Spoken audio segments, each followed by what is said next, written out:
et bienvenue dans cette nouvelle vidéo, j'espère que vous allez bien. Aujourd'hui je vous propose donc une petite vidéo autour de mes personnages féminins préférés. Si jamais vous voulez en savoir plus sur les livres dont je vais vous parler aujourd'hui, sachez que déjà ils sont cités dans la description, donc n'hésitez pas à faire un petit tour juste en dessous. Enfin, il y aura un article sur mon blog, donc n'hésitez pas non plus à faire un petit tour là-bas. Pour ce top, il n'y a pas de classement précis, donc ça va pas être du moins préféré ou plus préféré. Et je vais également mélanger tout ce qui est fiction et graphique. Sur ce, c'est parti!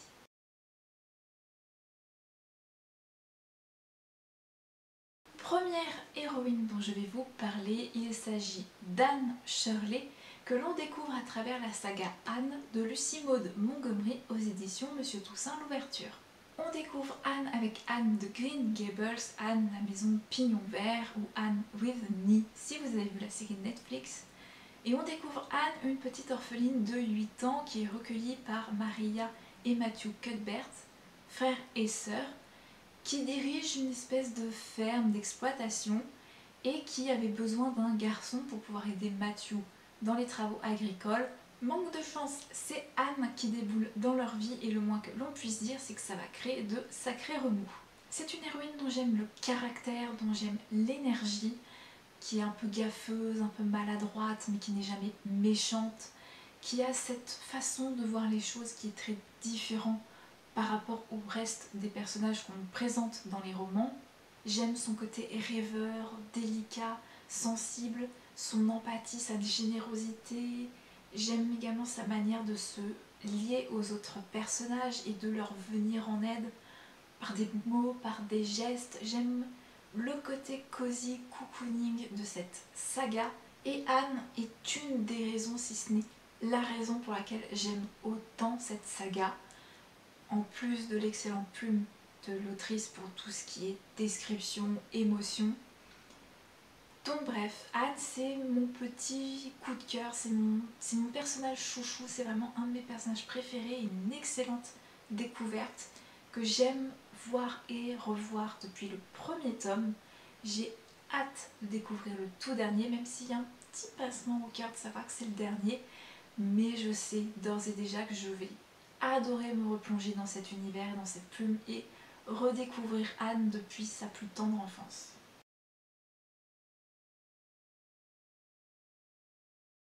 C'est un personnage féminin que j'ai adoré dès la première lecture de la saga et les nombreuses relectures au fil des années n'ont pas étiolé ce lien que j'ai avec ce personnage en particulier. Il s'agit du manga Fruit Basket et du personnage de Toru Honda. Fruit Basket, c'est un manga écrit et illustré par Natsuki Takaya aux éditions Delcourt. Là ce sont les vieilles versions, mais sachez qu'il y a eu entre temps une nouvelle édition avec des doubles tomes, donc si jamais vous n'avez pas celle-ci, vous pouvez parfaitement vous rattraper avec la nouvelle édition. Fruit Basket, c'est l'histoire de Toru qui est une lycéenne et qui vit sous une tente dans les bois. Elle est orpheline et pour éviter de causer beaucoup d'ennuis à son grand-père, elle décide, pendant qu'ils font des travaux, de ne pas s'imposer et de vivre toute seule dans son coin. Jusqu'au jour où elle se rend compte que le terrain appartient à la famille Soma, qui va décider dès lors de la recueillir. Le petit twist scénaristique, c'est que la famille Soma n'est pas n'importe quel genre de famille et Toru va l'apprendre à ses dépens pour le meilleur comme pour le pire. Parce que oui, la famille Soma est victime d'une malédiction qui fait que chaque membre de la famille est relié à un animal du zodiaque chinois et si ils sont touchés par une personne du sexe opposé, ils vont se transformer illico presto en l'animal qui les hante. Au-delà de la pointe fantastique, Fruit Basket est surtout un manga contemporain, drame, comédie, romance, qui fait du bien, c'est doux et amer, et le personnage de Toru Honda, pour moi, est absolument génial. Je sais que le personnage de Toru Honda fait débat, puisque elle est connue, reconnue pour être une parfaite ménagère, et c'est d'ailleurs pour cette raison-là que les Soma l'engagent et la recueillent. Donc je sais que ça peut faire débat, mais je sais que le personnage de Toru Honda va au-delà de cette représentation du personnage féminin qui certes ultra décrié et qu'il ne faudrait pas véhiculer. Et je trouve que c'est là où la magie de Natsuki Takaya opère, c'est que Toru s'émancipe peu à peu de ce rôle dans lequel on la catalogue pour justement être une personne lumineuse, qui a énormément de choses à partager, qui accepte les gens tels qu'ils sont sans trop se poser de questions, qui aide les gens au quotidien, qui est solaire, qui est toujours optimiste, qui est souriante, qui est volontaire. Elle a beaucoup de petites réflexions, de souvenirs de ses parents, notamment de sa mère, et c'est toute une pléiade de réflexions qui, à travers un dialogue, un souvenir, un petit mot, un petit élément, fait qu'elle nous partage énormément de choses et nous fait nous interroger sur énormément de choses aussi. Et ces liens avec la famille Soma, avec chaque membre de la famille Soma, est toujours très captivant, car c'est des personnalités qui sont très haut en couleur et très diverses. Donc j'aime beaucoup ce personnage féminin que je trouve attachant et lumineux.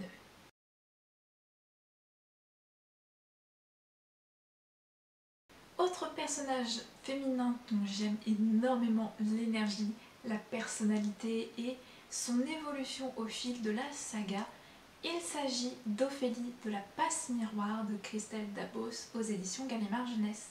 Là aussi, je sais qu'Ophélie fait débat, beaucoup de gens l'aiment beaucoup, d'autres la détestent. Donc ça, c'est à vous de faire votre tambouille personnelle concernant ce personnage. Moi en tout cas, je surkiffe Ophélie.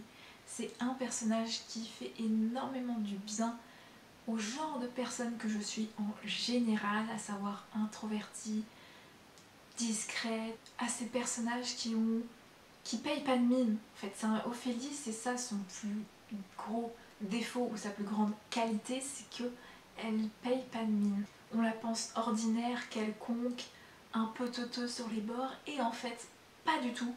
C'est quelqu'un qui réfléchit énormément, qui se soucie beaucoup des autres, qui a une perspicacité, une manière de s'interroger sur les autres, sur ce qui l'entoure, qui est très curieuse. Et d'ailleurs, c'est un des traits de caractère que j'aime le plus chez Ophélie, c'est sa curiosité qui la pousse à s'intéresser aux autres, qui la pousse aussi à s'interroger sur son histoire personnelle, sur celle de sa famille, de son arche, mais également de l'histoire même du monde dans lequel elle est. J'aime beaucoup sa maladresse que je trouve touchante. J'aime beaucoup sa relation avec Thorn et avec le reste de sa famille, notamment avec sa tante. Bref, je trouve qu'Ophélie est un personnage qui, moi, me fait énormément du bien par rapport à ce que je suis, qui m'a fait du bien pendant toute la lecture de cette saga. J'ai pris énormément de plaisir à retrouver Ophélie tome après tome. Et ce lien, cette affection, elle ne s'est pas étiolée au fil des tomes. Au contraire, ça s'est renforcé par une certaine admiration que j'ai, parce que ce personnage vit des choses qui ne sont pas toujours très faciles ou très joyeuses, et elle a jamais perdu espoir, elle n'a jamais perdu sa capacité à remettre les choses en question. Bref, Ophélie est un personnage que j'aime beaucoup, que je trouve attachant.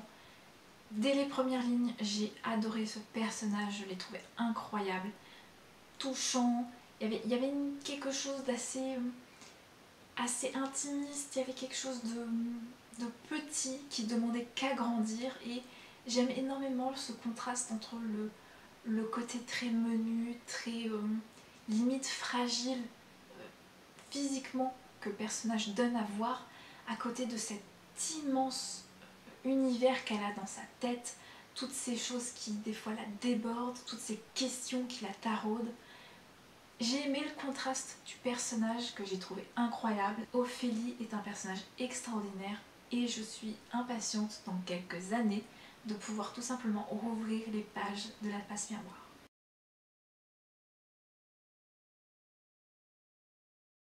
Et cette fois-ci, je vais vous parler de Lightfall, notamment de Béa.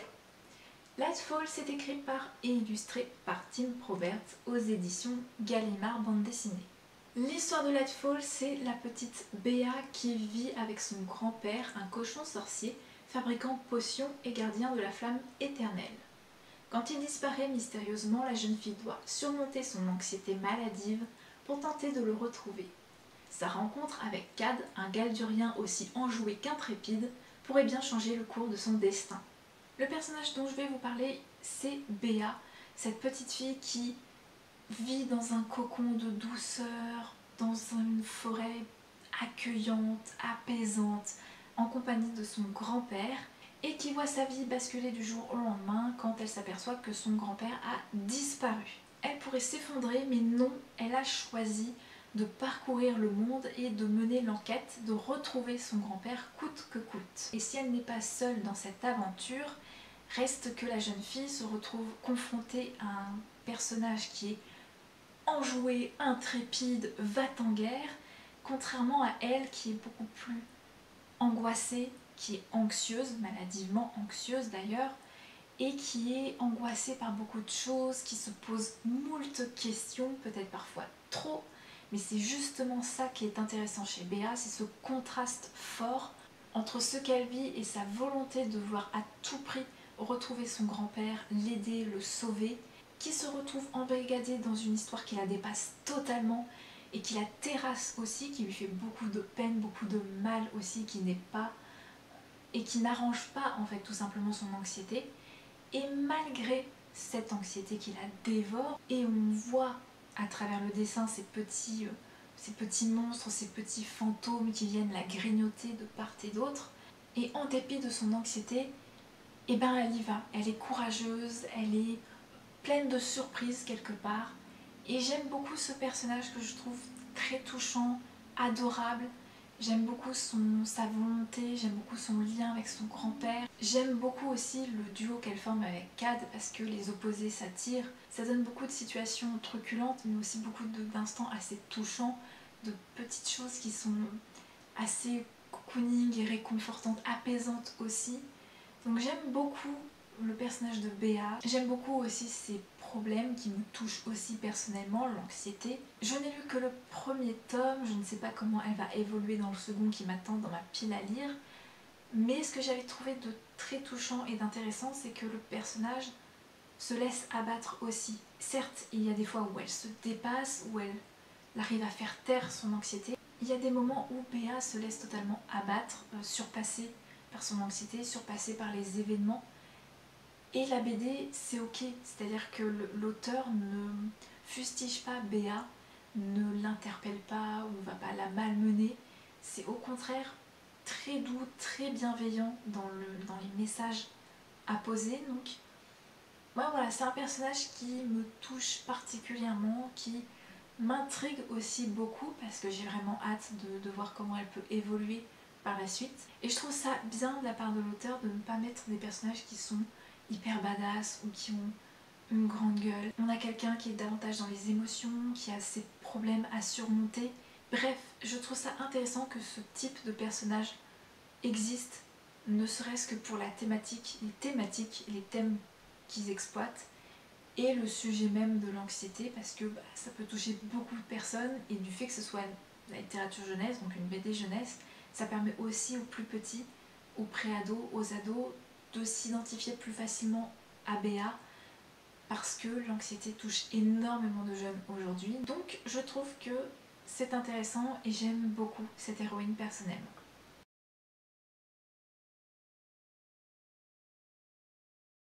Autre style, autre ambiance, on retourne du côté du roman et cette fois-ci je vais vous parler d'une héroïne dont je vous ai très souvent parlé sur cette chaîne. Il s'agit d'Enola Holmes. C'est l'héroïne de la saga Les Enquêtes d'Enola Holmes qui est écrite par Nancy Springer et qui est éditée aux éditions Nathan. Là aussi, Enola Holmes, ça fait un bout de temps que j'en parle, que ce soit sur mon blog, que ce soit sur cette chaîne, et je vais donc vous faire un petit topo très rapido. Enola Holmes, c'est la sœur de Mycroft et de Sherlock Holmes. Sa mère disparaît le jour de son anniversaire. Elle n'est pas très ravie à l'idée que Mycroft l'envoie dans un pensionnat pour jeunes filles bien intégrées, comme il se doit d'être quand on est une jeune fille dans l'ère victorienne. Elle décide donc de fuir le manoir familial, d'aller à Londres, et là de partir à la recherche de sa mère. Sauf que Enola va trouver sur son chemin moult enquêtes à devoir résoudre. C'est un personnage hors du commun. Elle a les capacités cognitives de Sherlock, donc elle est très intelligente, mais le curseur est placé aussi différemment, c'est-à-dire que Enola est davantage soucieuse et consciente des conditions des femmes à l'ère victorienne, elle est davantage féministe. Et en plus de ça, je trouve qu'il y a un parfait équilibre entre la perspicacité et le côté très intellectuel, très rationnel, et de l'autre côté sa sensibilité, son attachement aux petits détails, son côté altruiste. En plus de ça, je trouve qu'Enola est ultra débrouillarde, captivante, qu'elle a des idées vraiment géniales, qu'elle a un petit brin de fantaisie qui ne me déplaît pas du tout. Et pour couronner le tout, je trouve qu'elle est piquante et pétillante dans ses répliques. Bref, j'adore ce personnage, j'en suis extrêmement fan depuis le tout premier tome. J'ai été plus que ravie de savoir que le tome 6 n'était pas la fin, qu'avec les films Netflix, la série a pu reprendre d'un point de vue littéraire. Et pour couronner le tout, sachez que le prochain tome, le tome 9, va sortir le 11 avril prochain.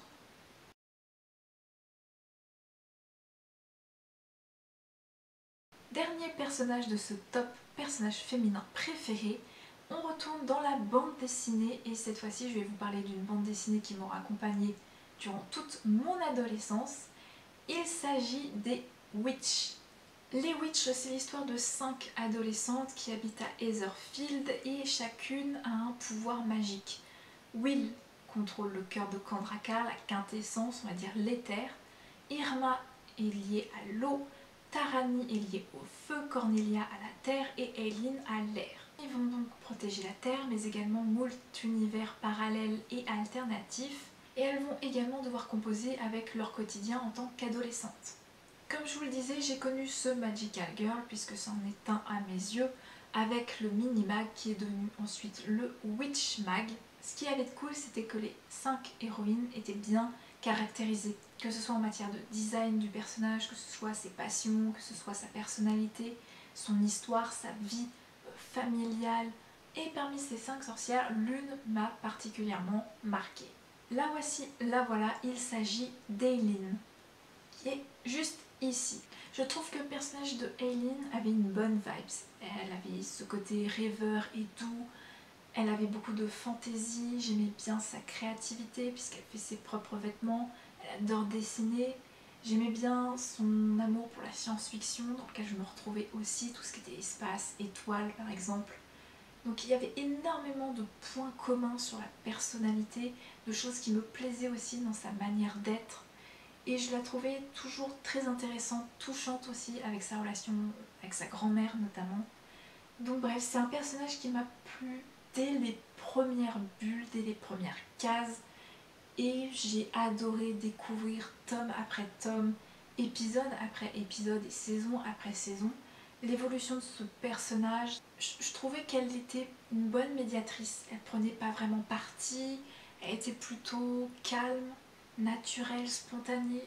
Bref, il y avait tout qui me plaisait chez ce personnage. Et j'espère qu'un jour, les éditions Glénat pourront sortir à l'occasion des 20 ans, peut-être même plus des 20 ans maintenant, que la série existe désormais. J'espère qu'on pourra avoir tout simplement des intégrales pour pouvoir revenir, redécouvrir les Witch et redécouvrir tous ces personnages avec mon œil d'adulte aujourd'hui. Ça serait plutôt intéressant. Cette vidéo est désormais terminée, vous avez 6 de mes personnages préférés. J'ai dû faire des choix, j'aurais pu en ajouter plein d'autres et j'avais d'autres idées aussi quand je vois mon petit carnet. J'avais fait voilà, un petit top, notamment un petit top 10, mais je pense que j'ai déjà pas mal blablaté, je ne sais pas quelle tronche ça aura au final. Je sais que j'aurais pu ajouter Mao Mao des carnets de l'apothicaire, j'aurais pu ajouter Cerise des carnets de cerises, j'aurais pu ajouter la petite Cordélia Chapelier de la maison Chapelier, j'aurais pu également mettre un personnage aussi qui m'a beaucoup marqué, Cress des chroniques lunaires de Marissa Meyer. Globalement j'aurais pu en mettre plein d'autres, mais je pense que cette vidéo va être suffisante et puis ça sera peut-être l'occasion de faire un autre top de personnages féminins peut-être l'année prochaine, qui sait. En tout cas merci de m'avoir regardé jusqu'au bout. Si jamais vous avez lu ces livres, n'hésitez pas à en parler, à faire des retours en commentaire. S'ils vous tentent, n'hésitez pas non plus à le dire. Enfin, n'hésitez pas non plus à vous emparer de l'espace commentaire pour me faire parvenir votre propre top de personnages féminins, les personnages féminins qui vous ont marqué, qui vous impactent, que ce soit d'hier à aujourd'hui. Je vais donc vous laisser ici en vous souhaitant de belles lectures et d'ici la prochaine vidéo, portez-vous bien, restez curieux et créatifs. Bye!